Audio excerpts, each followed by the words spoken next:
What's happening, YouTube? Welcome back to Creatures of the Edge.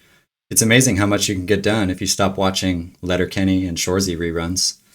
Episode 2 of Snake Hands. It's come a long way already. It was really funny. I had a totally different drum rhythm and tempo kind of in mind that I thought I could apply to this song. And I did, and it worked. It sounded really cool. It pretty much made the rest of the song kind of obsolete in terms of how it would fit to those drums. I was not seeing a way to transition into the bridge that I had. And I said I wanted to change the bridge a bit and make it a little more upbeat. But what I had was just not going to work with this other tempo. So basically I took the main guitar riff that you're going to hear, put it to this new song, and I made a whole new drum beat, new bass part and everything. And I was like, man, I hate to just abandon Snake Hands as it was, because I thought there was some potential in there. So I thought to myself, well, what if you just write a new guitar part for that other song, and then you just have another song that's kind of in a similar key that you can work on down the line? That ended up working out great. So we'll eventually get to that song too. It'll be pretty cool in its own right. And it just makes me feel that much more confident that, I'm going to be able to keep this going after I run out of the kind of backlog of music that I've been writing for 10, 15 years now. So anyways, that's really good news. I kind of am working on like 2 songs at once. So I was humming what a possible guitar part could be. And then I ran in the other night and I recorded it for the other song after I had already tracked everything to fit that tempo.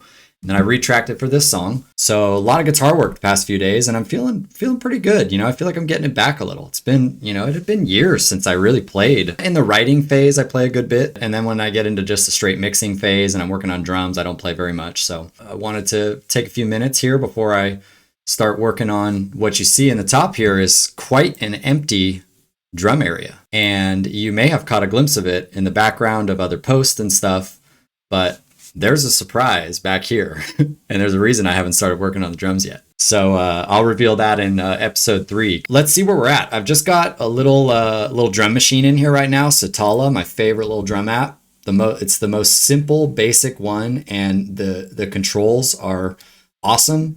They let you do, I don't do a whole lot with this, but when I feel like playing around with it, the controls are super responsive. It's very user-friendly and easy to see what's happening to the waveform as you do things, and the changes are fairly obvious. So if you haven't ever used Satala, I definitely recommend it. It's a great little plugin. I think it's like $10 now. It used to be free, but they've upgraded it. It gives you 3 different patches, nothing crazy, and then you can also put in all of your own samples too. So I definitely recommend checking that out. So let's have a listen at where we're at on this song. Check out some of the new guitar work I put in. There's also some new keys and some horns that I'm playing around with, but we're going to not pay too much attention to that. Just know that stuff's going to be in there too, because this is a Creatures of the Edge song, and that's the band, the imaginary band for now. But I tell you what, man, I'm feeling more and more confident that the future is bright for this music project. I would not be surprised if I'm in another year seeking to find some people to play this music live with me, because I've got all sorts of stuff in my head about how this could translate to maybe opening for a rock band, but also opening for like a DJ at like an EDM show or something. So I've got some ideas there. So let's have a listen at what's new here.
All right, so just kind of playing around with some ideas at the end there. And there was one little part in the chorus. There's a little guitar part that kind of boosts the energy of the second half of the chorus. It's like tremolo picking, and along with the fast hi-hats. So the volume was a little low on that, but that's okay. I know it doesn't have like a ton of energy, but I can hear it in my head. This one's going to be sick. So yeah, so that's where it's at. The chorus, or the drop, I guess we can call it on this song. It's kind of a proper drop. It's supposed to be very dissonant.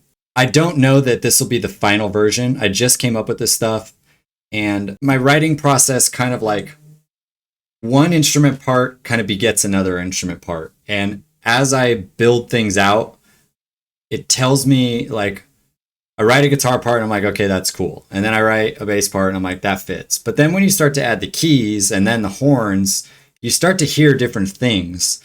You hear things that don't work, number one. You maybe you play a chord on the piano that you like more. And then you go, okay, well, that, because I like that chord, I'm going to go back and change the guitar chord.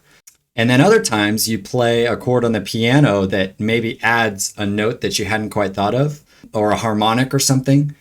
And then you start to go, oh, okay, well, what if the guitar did this on this side? So in that sense, things are very fluid as I'm writing, and it'll be fluid up until the final mix stages. I'll be still hearing little tiny changes and little tiny things. So really pleased with the way it's coming out. It's got a unique vibe. Everything will be much more punchy when I get the real drums in, for sure. But I wanted to show you where we were at before I forgot all this stuff, because I took the time to record myself playing and everything. And yeah, then I can just go ahead and focus on the drums and not feel guilty that I kind of skimped on episode 2. So yeah, that's about it, guys. Guitars are coming along cool, and I'm going to get to work on some drums pretty quick here. So thanks for hanging out with me today. If you want to follow along the creation of this song and many more to come, make sure you like and subscribe. Follow me over on Instagram. It's kind of the new home base for social media engagement over there. And I appreciate you stopping in and spending some time with me today. We'll see you back soon for update number 3 and a look at the new drum set. Peace out, guys. Thanks so much. We'll talk to you soon.